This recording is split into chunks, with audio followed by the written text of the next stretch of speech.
Welcome back to the Middle Age Masher. Today I'm going to do a better job reviewing my custom 2025 Transition Smugger Alloy.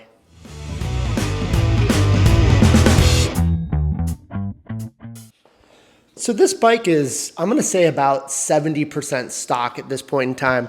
It's a size large alloy smuggler in that slate gray. Things that I changed on this bike: P&W carbon bars, trail 140 millimeter stem. I moved away from that RockShox silo fork. Not that it's not a good fork, it was great, but it was just about 1.5 pounds heavier than I really wanted. So I put this brand new Fox 34 with a grip damper on it, 140 millimeters of travel. It's a great fork. The one thing that I don't like about it is it makes a little bit of noise on high-speed compression. I also put upgraded wheels on this bike. I do have Hunt trail wide alloy wheels on it, XT cranks, SLX cassette, changed the tires up, and other than that, this bike is stock and it rips.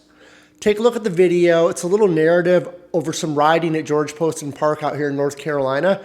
3 minutes of your time, giving you my thoughts on the bike. Take a look and let me know what you think.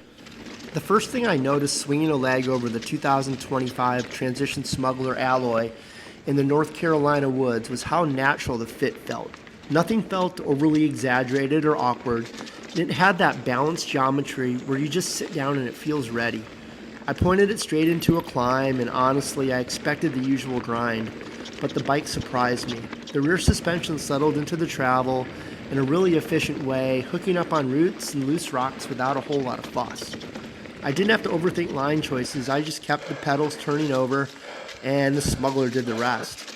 Even when I stood up to power, the bike didn't spin out or wallow. It just felt steady, almost like it wanted to keep climbing rather than just put up with it. When the trail transitioned into rolling single track, that's when the smuggler really showed off its personality. Those little punchy climbs and tight Carolina switchbacks are usually where I lose momentum. But this bike carried speed, like it had extra gas in the tank. Pumping through rollers felt really natural, like the suspension wanted to return the energy rather than just soak it all up. And the alloy frame added this reassuring stiffness that let me push against it. Never felt harsh, sometimes like how alloy does. And even when I hit a bunch of roots, the bike stayed composed, smoothing things out just enough to keep me moving forward without losing that fun and lively feel. It's playful and not sluggish. And I found myself hopping and flicking the bike more than usual just because it really encouraged me to. Then came the descents. The descents are what we love, the real test. The trail dropped into one of those rocky leaf-covered chutes, and you can feel sketchy if you don't trust your bike. But right away, the smuggler felt really calm. The front end stayed light and responsive, making it really easy to pop over gaps or thread between rocks. And the rear end always felt supportive but controlled, soaking up the chatter without ever feeling like it was wallowing or pushing me off a line. And instead of holding back, I started looking further down the trail and trusting the bike to handle the chaos. And it did. I dove deeper into corners, carried more speed over roots, and even hit a couple little jumps that I usually skip. I didn't feel like I was muscling the bike, it just felt like we were working in harmony. And by the time I got done with this ride, I rolled back to the trailhead, and I realized that I was smiling most of the way down, across, and over things.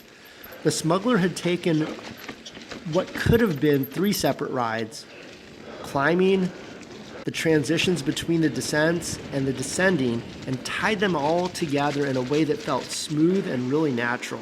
It climbed without complaint and energetic. It flowed through the middle ground with energy and descended with confidence that made the trail feel easier than it really was. Out here in the woods in North Carolina, it felt like the bike was made for this terrain. It's efficient when needed to be, playful when the trail called for it, and rock solid when things got rough. I can't recommend any more than the 2025 Transition Smugger Alloy. I do understand that my bike is not stock, but I tell you what, get one, you'll never look back. It's a great bike.